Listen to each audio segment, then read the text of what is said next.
the volume. Turn up the volume. You've arrived at the destination for all things Kentucky. This is the Bleed Blue Network Podcast.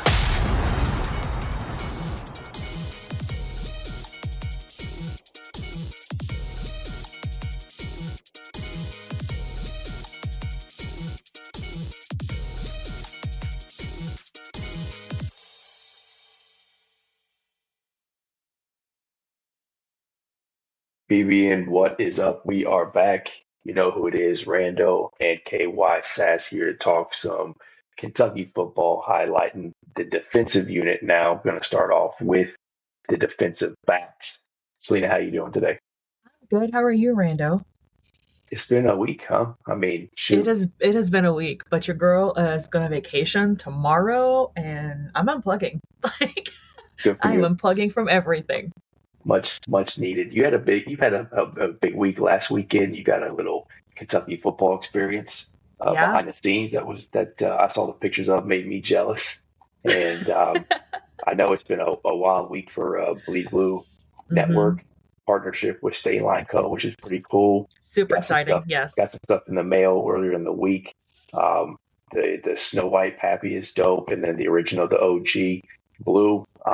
And then I can't wait to land that black with the blue fade that outline. one is so nice.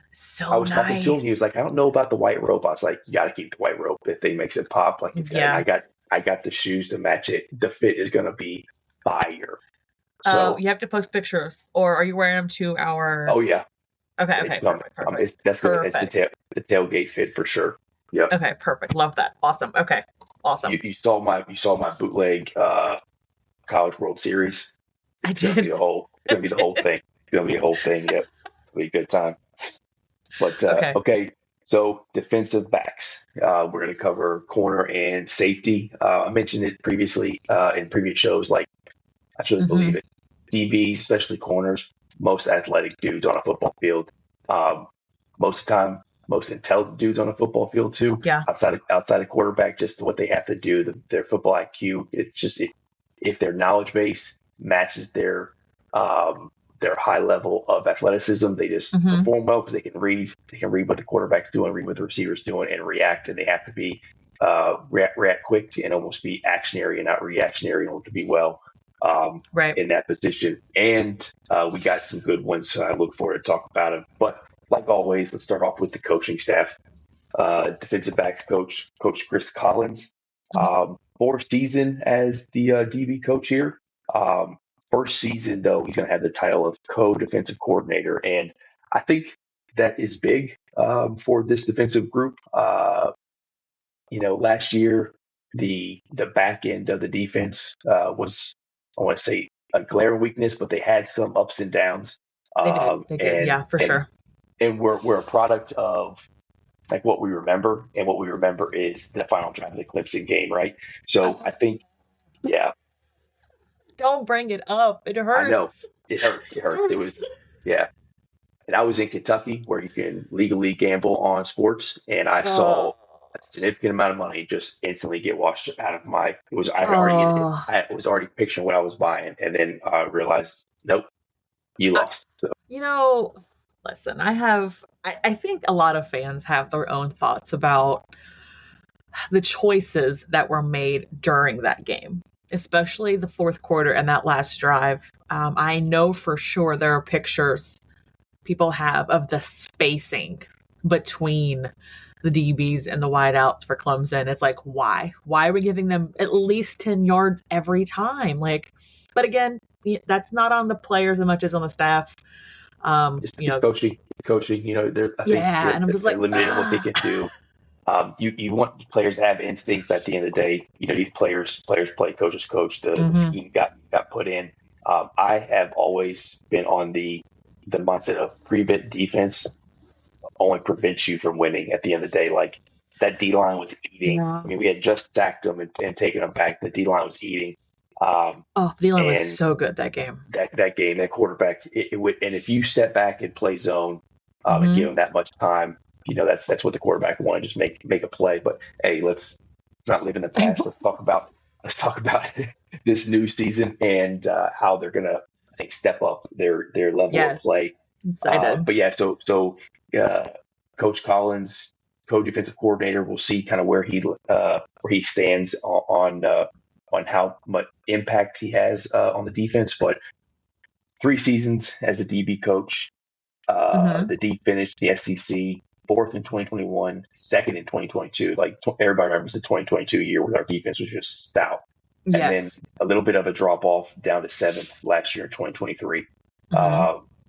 Just going into depth on that 2022 season, the D was, I mean, impressive, finishing 11th in total defense nationally and only allowed 315 yards per game.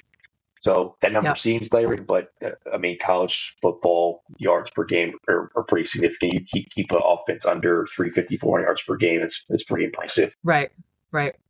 And And but I was gonna say our defense this year is promising to be really, really, really good. oh So yeah, I I mean, am very excited. it's going to be a top unit, and we're going to cover linebackers and D line later in their next episode. And I'm really looking forward to talking to D line because the D Yes. line is a top one in the country, and the whole defense is going to go the way the D line goes.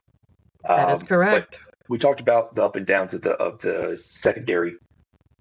The bright star from last year, returning this year, was breakout defensive back, cornerback Maxwell Harrison, Mad Max. Yes. I mean, he Mad was Max. Insane. outstanding, very, Yes. very good. And Coach Stoops was talking about how he wants to play sticky this year on the back end of the defense, and Max can stick to you, especially the way that D line's going to work. He's got to operate for 2.5, 3 seconds, and he's going to be able to do that. You know, Max 6'1", 186 is what they have him listed at, redshirt junior, fourth-year player out of the state of Michigan. He is already being talked to as a NFL type corner, second, third round pick type guy. So day two kind of player who's going to be impactful in the NFL. He's got range. And he is listed, went on, and I did some research, NFL Draft Buzz, so kind of their projection for him.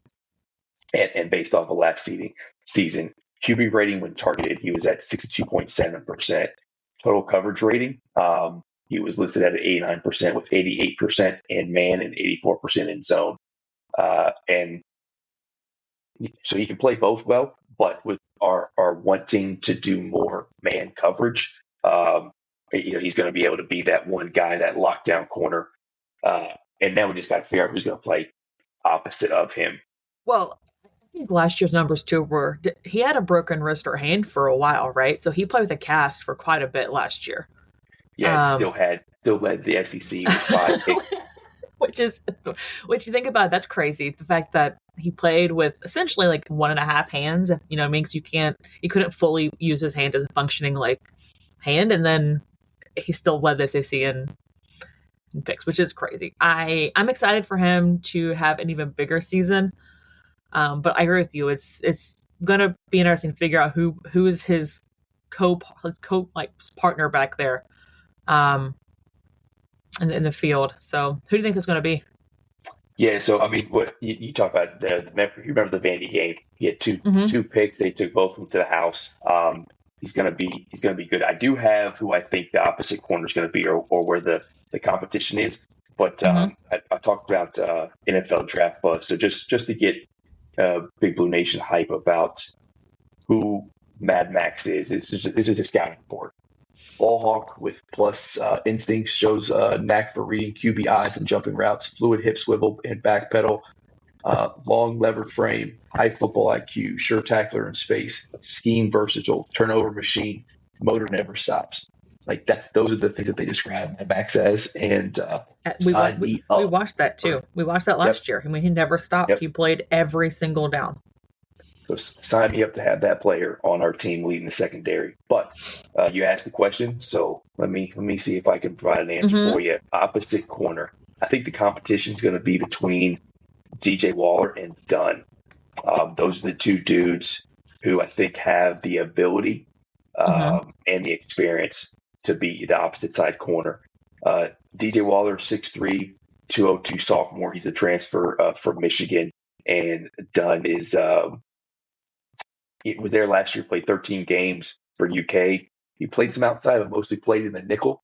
So versatile type guy there. And then our depth piece, we got Hardaway, transferred from Cincy, 6'3", 191 junior. So I like the fact that we have DJ and Hardaway there, who are 6'3", big frame guys, long, lengthy corners. And then Dunn, not as tall, but 6'1", 185, still has a very good frame, and he's got experience there at Kentucky. So I think between the three, but I really think the two that are going to be competing are those two I mentioned first. So that is going to be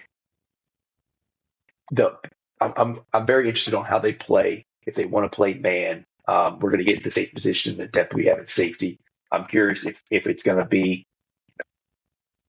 We're going to play teams like Texas, who are always going to have a good wide receiver core, so that you're not going to be able to just use your lockdown corner on one dude. So I'm curious if they let Max go one-on-one with the quote X or best receiver on the other team, or if they put him on maybe the number 2 and try to do a man over kind of bracket coverage with some of the other corners and safety talent that we have. Yeah, let him roam a little bit. That's going to be interesting to see kind of how they work that.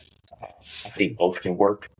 If you have a stud wide receiver, I think you have to put your top on it, because even if you bracket coverage or try to double or something like that, that receiver is just look at Devontae Adams or something of that, somebody of that caliber. We're talking about NFL receivers. Doesn't matter how many dudes you put on him, he's going to find space and he's going to get open. As we saw that last year with Mark Harrison Jr.'s at Ohio State. Like there's college level receivers who just have a knack for getting open. And you got to have a dude like Max who can just lock them down and try to at least limit them, and then let others play on the opposite field. The other big thing about that is quarterback play. You got to have good defensive back play with the SEC talent that we have at quarterback. Because these dudes aren't going to be scared to just throw the ball up to their guy and these one-on-one matchups, or say, hey, my guy's better than yours, and trust that matchup. So got to have dudes who can lock down, and then you got to have guys on the deep secondary at safety who can help out and support those DBs as well. I don't think also we should probably keep an eye on Christian Story as well. I don't know his complete story. Funny, look at me. But he's a big guy. He did play at Alabama. But he used to be a quarterback as well. I had him broke it down here on the safety side of things. Okay. So at safety, I think this is going to be a big strength for the Kentucky secondary. I'll talk. I had Jordan Lovett down here first, but you mentioned Christian Story, so let's get into him. 6'1", 213, redshirt senior. You mentioned he was a transfer from Alabama. Last year, mostly a special teams player, but he did play 14 games where he rotated on defense in some capacity. And he actually made his first career start in the SEC last year against Kentucky. So I always like to make those connections, because obviously, like, he gets a career start and our defense, our staff watches him on the field, and then it's not happenstance. We go after him in the transfer portal, right? We go get him, right? Yeah. They clearly saw something that they liked, and we're like, okay, this dude can be on our team. He's not getting a lot of game reps at Alabama, based on the talent that they get. We can develop him and use his skill set and at depth at safety at here. So let's go after him. They went after him and they got him. So in that game he played against Kentucky, he had 4 tackles, 1 tackle for loss. So he's going to provide a good depth and rotation piece for Brad White and the secondary unit there. Yeah, I think I'm excited to have a good secondary. I know we lost people last year, transferred out, obviously declared for the NFL and so on as well. But I'm ready. I'm ready to watch them. 2 weeks away. That's what it is. 2 weeks away, Randow, and we're watching football. We are recording I'm right ready. now on August 17th, and we are officially the last weekend without football for a long time. So I'm excited. But digging a little bit deeper into safety, Yep. the name UK fans need to keep an eye on is Jordan Lovett. This dude is going to be special. 6'2", 205, redshirt junior out of Radcliffe, Kentucky. Injuries plagued his season last year, which was unfortunate. He got some play, but it's just like up and down. Couldn't get in a rhythm because he just had some these nagging injuries. But he brings experience with over 20 starts, 5 career picks over his time with UK. True ball hawk at safety, recorded 14 interceptions in his junior year at North Hardin there in Kentucky. So, dude has a knack for going and making a play, whether it's going to be a pass breakup. He's going to have the ability to get PBUs out the wazoo, and he's going to have an opportunity to go hawk that ball and create turnovers and big splash plays for the Kentucky defensive unit. The anchor of the safety room, I think, is going to be Zion Childress. You think? I do. I think he's going to be somebody who that the back end of the defensive back unit is going to be able to rely on. Just got a lot of football experience. He's a super senior, standing 6 foot 195. Led the team in defensive stats last year. Just a high football IQ, and he allows Brad White and Chris Collins to use him in multiple ways throughout the secondary. He was used at nickel throughout camp so far. So the Kentucky defense can take advantage of their depth at safety. So can move them all the way around the secondary and play multiple positions. I really think Zion is going to be somebody that, if he can stay healthy, will be the anchor of that secondary room. And then a little bit extra credit. Really excited to see the second year Lexington product, Ty Bryant. Like, he got some, I think, pretty surprised folks. He got some play, got some starts last year and did well, held his own as a true freshman in SEC play. Second year there. As a true freshman. Yeah, that's a lot. Sure. I mean, it's a massive jump from high school ball to SEC football. And he held his own. So I really think he's going to be able to step up and do something next year in his second year. And, we always keep our eyes on the Kentucky boys and him being right there from Lexington. Really excited to see his progression as the season goes on. And I think he's going to be a big rotational piece for that safety unit. I think so. Like you said, he made some starts last year. And I mean, as we've talked about, it's a big jump from high school to SEC. Like, SEC is grown man football. But I think it's like really important for people to remember too. And you said it multiple times. We have a lot of defensive people that have really good high IQ. And that can't be talked about enough, especially on that side of the ball. They're reading the quarterback, they're reading the runners, the wideouts, reading all of that. So I think it's important and also really cool. They said that multiple times. So I'm excited to watch them play together. Yeah, I think the reason why the defensive unit is being talked about the way that they are, especially amongst us UK fans, and if you do some research into folks who know ball, some of them are ranking Kentucky up there with like Alabama and Georgia type defense in the top 2 or 3 units, and I think a lot of that is because of the experience that we are bringing back. Or the experience that we got in the transfer portal. Right. So we're going to talk about linebacker. We're going to talk about Pop Dumas Johnson. We're going to talk about some of those dudes that came back last year in Jackson and Alex Afari. So next episode, we'll get into those things as we talk linebacker and D-line. But the cornerback spot is going to be something that, like I mentioned before, when you got a Carson Beck, when you got a Ewers, when you got these guys that are SEC quarterbacks who have a lot of experience, you got to be able to be multiple on defense. We talk about being multiple on offense. You got to be able to be multiple on defense. You got people who can be real versatile on that side of the ball. You got dudes who are lockdown corners. You got dudes who can play nickel in that slot corner. You got range on the outside. Guys a guy who can play opposite of Max at 6'3". And then you got safeties who can come down in the box, or playing deep on the back end, that rangy, that can have great recovery speed. So just a well-rounded defense, and it's going to be on Brad White to figure it out.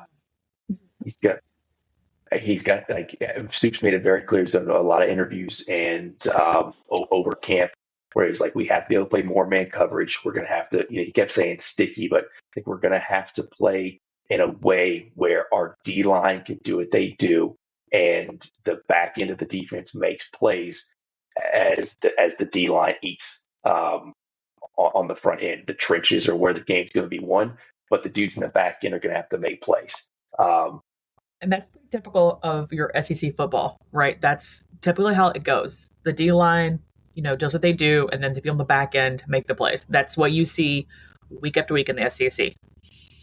So everywhere. And what that does for a defense is you want to try to limit the offense and don't want looking at one half of the field. Like if we go through a quarter or two and it's like Max is playing well, or the bracket coverage on one side is playing well, however they're lining up their defense, they're playing man coverage, and it's just we're limiting them to you got to look at one side of the field, because if I go this way, I know my guy can't compete with Mad Max, or the safety is lurked over and I can't use that side. I can't go to this side of the field, so I limit it on one side of the field. Now the defense knows we're pushing the quarterback looking right, we're pushing the quarterback look left. The play's going to go this way. I can react a lot faster, right? So you want to be able to talk about football IQ. You talk about like reaction. You want to be able to dictate what the offense can do by having an experienced defensive unit who is flexible and a scheme that works with the players that you have. So if you want to play more man coverage, you want to be able to play tight, walk tight, get in your face, smack dudes around. You got to have dudes who could do that. And we went out and we got guys in the transfer portal that can do that. And we also are bringing folks back. You look at our roster and look how many 3 and 4 year players are on defense right now that are going to be a lot of juniors and seniors. A lot, yes. And we got some super seniors too. We got 5 and 6 year players too that are going to help anchor this defense. And if we are going to be looking at a special season, it's going to be because our defense was a top 10 unit in the country, and we had great quarterback play. So we talked about Brock. We're talking about the defense now.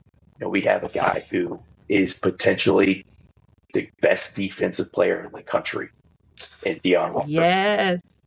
And we'll talk about him. He doesn't need to be talked about, but we'll go over him next episode. I already have my notes on him. There's just not much to say. That human is like should be in the history books. His play speaks for himself. Yep, 1,000%. Yeah, it's just like how is a human that big, move that fast, and is that agile? It doesn't make any logical sense.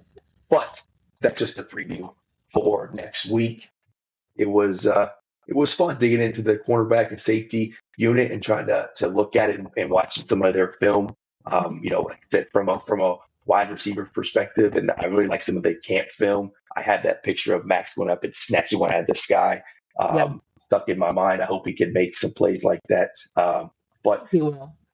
He'll do so. I think leading the SEC in interceptions this year, or being in the top 2 or 3, I don't think is out of the realm of possibility for this defensive unit or this our secondary unit. I don't think so either. I think that's probably a good chance of that happening for sure. I think that's the goal. That's what we try to attack to. And man, golly, every time we talk to you this and we talk about these players, I get more and more excited about the season. Almost here. It's almost here. Won't come fast enough. So we got one more. We're going to talk about linebackers, D-line. We're going to touch on edge rushers as well, and then that hybrid edge linebacker spots. But as always, Sassy, it was good to get up here to the Fat and talk some football with you on a Saturday. Also, hey, big Baloo birthday shout out to the GOAT Vince Morrow, the big dog.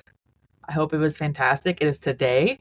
So he's partying. That man is I want to party with Vince. Good old time. I would too. Hell yeah. Good grief.